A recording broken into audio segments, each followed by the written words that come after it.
ডিম দেওয়া হয়েছে, স্যালাড তো রয়েছে। এইরকম সাইজের 150 গ্রাম ওজনের মতো এটা মাটন রয়েছে। মাটন বিরিয়ানির দাম হচ্ছে মাত্র 160 টাকা, আর চিকেন বিরিয়ানির দাম হচ্ছে 130 টাকা। আর এখানে চিকেন বিরিয়ানির ক্ষেত্রে যেটা হয়ে থাকেও কিন্তু চিকেনটা ভারত সেরা নয়, কিন্তু এই অঞ্চলের মধ্যে কিন্তু বেশ ভালো একটা ফেমাস বিরিয়ানি।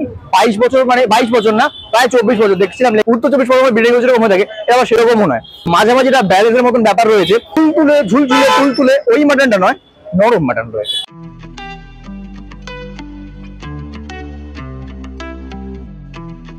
গুড আফটারনুন বঙ্গবাসী, দেখতে পাচ্ছ ছাতা নিয়ে ভিডিও করতে হচ্ছে। ভিডিও দিয়ে ডেডিকেশনটা বুঝতে পারছো, কিন্তু তোমরা কিন্তু আমার ডেডিকেশনটা দাম দিচ্ছ না। কি আর চাই, একটু সাবস্ক্রাইব, একটু লাইক, এই তো। যাই হোক, আজকে নতুন একটা ভিডিও নিয়ে তোমার সামনে চলে এসেছি। বৃষ্টি পড়ছে কিন্তু কিছু করার নেই, ভিডিও করতে হবে, ভিডিও তোমাদের দিতেও হবে। ভিডিও টাইটেল থামলে তোমরা অলরেডি দেখে নিচ্ছি, এটা ফেমাস বিরিয়ানি, ঠিক আছে, রতনদার বিরিয়ানি, ঠিক আছে। রতনদার বিরিয়ানি খেতে এসেছি, তার মধ্যে হচ্ছে বৃষ্টি হবে। যাই হোক, বিরিয়ানি তো খুব ভালোবাসা, বিরিয়ানি তো খেতে যাবে। আর চলো দোকান থেকে যা যাবে একটু ঘুরে দেখা। ওই যে দোকানটা ওই পারে রয়েছে, এই পাশে গলি মতন রয়েছে, সেদিকে এখন বৃষ্টির মধ্যে দাঁড়িয়ে প্রথম পার্টটা শুটটা করে নিলাম। চলো এবারে বৃষ্টি থেমে গেলে নামবে কি, সব যেতে হবে। খাবার দাবার তো খাওয়া, কিন্তু তার আগে প্রথম বাচ্চারা এই মুখটা দেখছো, তাদেরকে জানিয়ে দিই আমি হলাম স্নেহাশিস, আর তোমরা এখন রয়েছো স্নেহাশিস কিংডমে। চলো জমে খেয়ে বাঙালি আমার দেখানো যাক।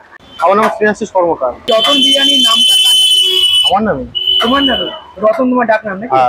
আচ্ছা, আজকে রবিবারের বাজার, বৃষ্টির দিন, সেলটা কি একটু কিরকম সেল আছে? সেল তো মোটামুটি ভালো হয়েছে, এখন একটু বৃষ্টি হয়েছে বলে এখন ফাঁকা আছে। বৃষ্টি কমলে এরপরে ভিড় করবে। দোকানটা মোটামুটি কত দিন? প্রায় 25-30 বছর। 25-30 বছর। এর আগে কি চালান? বাবাই চালায়, আমরা আছি। এখন তোমরা চালান? বাবাও আছে এখন। খাবারের দাম কত বলো? মাটন বিরিয়ানি আছে 160 টাকা ফুল প্লেট, একটা মাংস একটা ডিম আলু দিয়ে।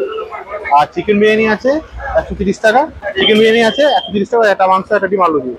আর স্পেশাল মটন আছে 2 পিস মটন, একটা ডিম আলু রাইস 290 টাকা। আর চিকেনও সেম আছে, চিকেনের দাম হচ্ছে 240 টাকা। চিকেন চাপ, চিকেন কষা আছে, এগুলো 80 টাকা করে। আচ্ছা, তো দাদা দোকানের এমনি টাইমিংটা একটু বলো। সকাল 11:30 দিয়ে রাত 9টা। সুইগি জোম্যাটো পাওয়া আছে।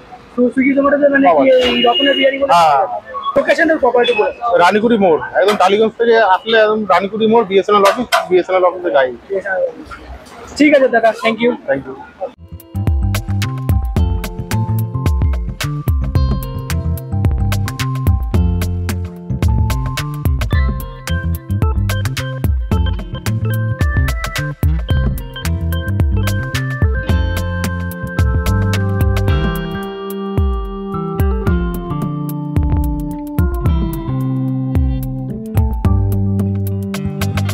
বৃষ্টি পড়ছিল এতক্ষণ, ঠিক আছে। এই পরিমাণে বৃষ্টির পরেও কিন্তু দোকানের সামনে ভিড়ের পরিমাণটা দেখো, মানে আজকে রবিবারের দুপুরবেলা মানুষের খাওয়া, মানে এমনিতেই বিরিয়ানির দোকানে প্রতিদিন রবিবার হোক বা সোমবার হোক প্রতিদিনই সমান লেভেলে এখন সব দোকানে ভিড় টিড় চলতে থাকে। তার মধ্যে এই বৃষ্টির মধ্যেও কিন্তু দেখো মানুষ ভিজে বিরিয়ানি খেতে এসছে, ঠিক আছে। মানে রতনের দোকানের বিরিয়ানি ভিড় আমাকে আর নিশ্চয়ই আলাদা করে বলতে হবে না, সেই লেভেলের ভিড় রয়েছে।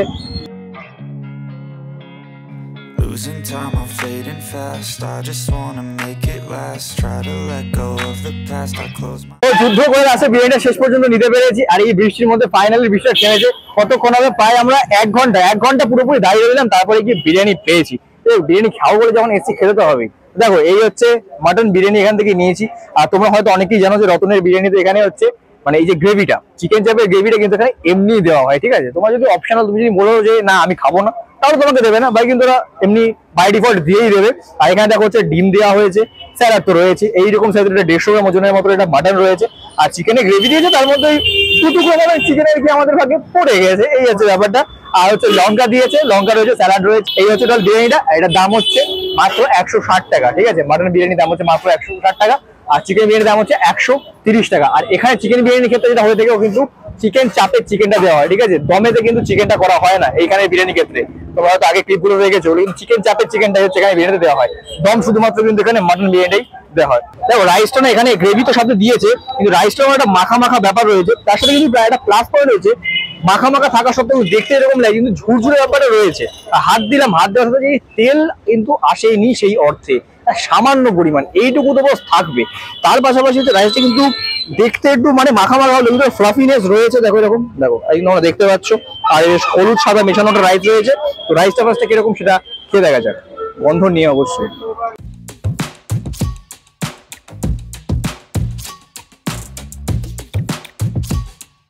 ভালো ভালো বলার কারণ হচ্ছে আমি ফার্স্ট টাইম খাচ্ছি না রতন বিরিয়ানি, আমি এর আগেও খেয়েছি। রাইসটা হচ্ছে এখানে এরকম, এখানে যেরকম থাকে মানে ওই কলকাতার যেরকম হয়ে থাকে একটা হালকা বিরিয়ানি, এটা কিন্তু সেই একদম হালকা বিরিয়ানিটা নয়, এখানে কিন্তু হালকা মশলার টাচ থাকে। আবার এই মশলার টাচটা কিন্তু হচ্ছে ওই দিকের মতন নয়, ঠিক আছে, আমি এটা বলতে চাইছি উত্তরের দিকে, উত্তর 24 পরগনার বিরিয়ানি যেরকম হয়ে থাকে এটা আবার সেরকমও নয়, মাঝামাঝি একটা ব্যালেন্সের মতন ব্যাপার রয়েছে। আর এর সাথে হচ্ছে তো জানো তোমরা এখানে গ্রেভি দেওয়া থাকে, সেই গ্রেভিটা হচ্ছে অল্প বিস্তরের মধ্যে মিশে গেছে বটে, কিন্তু মশলার যে ফ্লেভার গুলো রয়েছে সেগুলো কিন্তু মানে ফ্রেগ্রেন্স গুলো রয়েছে সেগুলো বা অ্যারোমা যেগুলো সেগুলো কিন্তু ব্যালেন্সে মোটামুটি ঠিকঠাকই আসছে, খুব বিশেষ আসছে সেরকম না, তার মধ্যে কিন্তু বেশ ঠিকই রয়েছে। এবার তার পাশাপাশি আলুটা তোমাদেরকে এবার দেখিয়ে দিই আমি, আলুটা এখানে অলরেডি ভাঙা রয়েছে, কিন্তু ভাঙা যখন রয়েছে আমি আর একটু ভেঙে দেখো, বেশ কিন্তু নরম রয়েছে, আর বাইরের আউটারটা এরকম দেখতে, কিন্তু মশলা কতখানি ঢুকেছে সেটা হচ্ছে দেখার বিষয়, ঠিক আছে। ঢোকেনি, মানে এই গোটা আলুর ক্ষেত্রে যেরকম হয়ে থাকে, এই বড় আলু হয়ে গেলে হয়ে থাকে ভেতরে হচ্ছে মশলা ঢোকে না, এটা মানে কারিগরি কিছু করার নেই, আলু অতখানি ভেতরে পর্যন্ত মশলা ঢোকাটা সেই লেভেলের চাপের ব্যাপার, ঠিক আছে। তো সেই কারণে মশলা ঢোকেনি, বাকি আলুটা কিন্তু নুন টুন সবকিছু রয়েছে বাইরের আউটলার প্লেয়ারটাতে, আর আলু বেশ ভালো পরিমাণে নরম রয়েছে। তো আলুটা দিয়ে একটু ভেঙেটা খেয়ে দেখবো, এখানে একটা আলু টুকরো পড়ে আছে, দুটোকে একসাথে নিয়ে আলু দিয়ে খেলে ব্যাপারটা ডিসেন্ট। আলুটা ওখানে যে মশলার যে ব্যাপারটা বললাম সেটা কিন্তু বিরিয়ানির সাথে হয়ে গেলে সেই জিনিসটা সমস্যাটা আর হচ্ছে না। এইরকম একটা সাইজের ডিম দিয়েছে, মানে ডিমটা ওরা দেয়নি, মুরগি এইটুকু ডিম দিয়েছে, তো সেই রকম একটা সাইজের ডিম পড়ে গেছে, মানে কি আর বলবো, মানে হাতে সামনে থেকে বুঝতে পারছি কতখানি বড় সাইজের ডিম রয়েছে, ঠিক আছে। তোমরা ক্যামেরা অনেকে বড় মনে করছো, বড় নয়, এটা খুবই ছোট একটা ডিম। বিরিয়ানির সাথে ডিমটা কিন্তু আমি পার্সোনালি পছন্দ করি, মানে অনেকক্ষণ খেতে খেতে একটু মুখটা মেরে গেলে বিরিয়ানির সাথে ডিমটা খেতে কিন্তু ভালো লাগে, এটা অনেকে আমার পছন্দ করে না, আমার ভালো লাগে।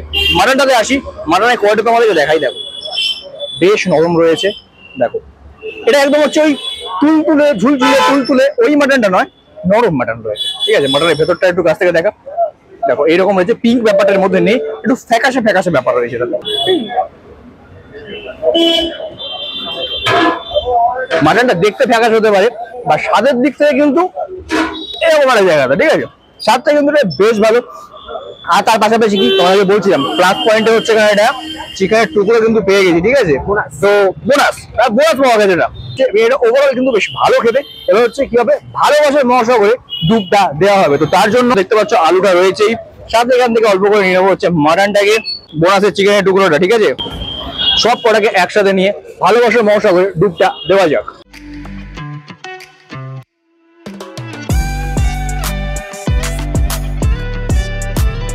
সেই খেতে এত কিছু মিশিয়ে যখন খাওয়া হয়, ভালোবাসার মশলা দুধটা দেওয়া হয়, যেখানে হচ্ছে রাইসটা মোটামুটি বেশ ভালো, আর মাটনের কোয়ালিটি হচ্ছে A ক্লাস, যেখানে বিরিয়ানিটা স্বাদটা মানে সেই লেভেলে লাগে, ঠিক আছে। বিরিয়ানিটা খেয়ে শেষ করিনি, বাকি ব্যাপারে কথাগুলো বলছি। ভিজে অবস্থা খারাপ, ঠিক আছে, ঘামেও ভিজে রয়েছি, প্লাস হচ্ছে বৃষ্টির জলেও ভিজে রয়েছি। যাই হোক, এখন ঘড়িতে বাজে প্রায় ওই 2:30 মতন বাজতে যাচ্ছে, ভিড়টা দেখতে পাচ্ছ, মানে বৃষ্টি কমার পর থেকে কিন্তু মানে ভিড়টা সেই লেভেলে বাড়ছে আস্তে আস্তে। রবিবারে দুপুরবেলা বাস খাওয়া দাওয়া তো হবে, আর বিরিয়ানি তো আলাদাই ব্যাপার। যাই হোক, খাবারে আছি, খাবারের প্রসঙ্গে এসে কিছু লাভ নেই, খাবার কিরকম সেটা আমি অলরেডি তোমাদেরকে বলে দিচ্ছি। খাবার কিন্তু বেশ ভালো, 160 টাকা অনুযায়ী, ঠিক আছে। এটা ভারত ছেড়ে নয়, কিন্তু এই অঞ্চলের মধ্যে কিন্তু বেশ ভালো একটা ফেমাস বিরিয়ানি। 22 বছর, মানে 22 বছর না, প্রায় 24 বছর দেখছিলাম লেখা হয়েছে প্যাকেটে গায়ে বা বোর্ডে লেখা হয়েছে সিন্স 2000, মানে ঠিক আছে, 24 বছরের পুরোনো একটা দোকান এটা। ভালো বিরিয়ানি অন্তত এখানে এই অঞ্চলে দেয় এই দামেতে। বাড়ির কাছাকাছি ভিডিও করছি, দেখো দূরে যেতে গেলে হচ্ছে একটা সময় সাপেক্ষ, তারপর হচ্ছে প্রচন্ড কষ্টও হয়, ঠিক আছে। মানে মানছি দূরের বিরিয়ানি গুলো খারাপ না, বিরিয়ানি বলো বা যে খাবার দাবার গুলো উঠছে ভাইরাল হচ্ছে অবশ্যই ভালো, একটু ভিউজের খাতিরে যেতে হয়, কিন্তু আমাদের কলকাতাতে বা আমাদের দক্ষিণ কলকাতায় কিন্তু খারাপ কিছু খাবার দাবার কিন্তু পাওয়া যায়, যথেষ্ট ভালো পরিমাণে খাবার পাওয়া যায়, শুধুমাত্র সেগুলো সেই লেভেলে একটা হাই গ্রেড হয় না। আমি বলছি না, এই যে দোকানটা আজকে এসেছি, রত্নের বিরিয়ানি যথেষ্ট ফেমাস এবং যথেষ্ট ভাইরাল একটা দোকান, এরকম আরো এখানকার দোকানগুলো এক্সপ্লোর করবো। তো শুধু দরকার একটা জিনিস, তোমাদের একটু সাপোর্ট, ঠিক আছে। এই ভিডিওগুলো একটু দেখো, একটু সাপোর্ট করো, তাহলে একটু ভালো লাগবে। এইখানে অঞ্চলের নতুন নতুন জায়গাগুলো, অচেনা জায়গাগুলো, সেগুলো তোমাদের সামনে তুলে ধরবো, শুধু দরকার একটু সাপোর্ট। তাই কি করতে হবে, ভিডিওটা ভালো লাগলে, যদি তুমি মানবিক হয়ে থাকো তাহলে ভালো লাগলে অবশ্যই লাইক করবে, খারাপ লাগলে তাহলে ডিসলাইক করে দিও, আর চ্যানেল নতুন চ্যানেলকে সাবস্ক্রাইব করো, কিরকম লেগেছে কমেন্টে জানিও, আর এরকম ভালো ভালো কন্টেন্ট দেখার জন্য পাশে থেকো। দেখা হচ্ছে নতুন কোনো ভিডিওতে, আজকের জন্য টাটা।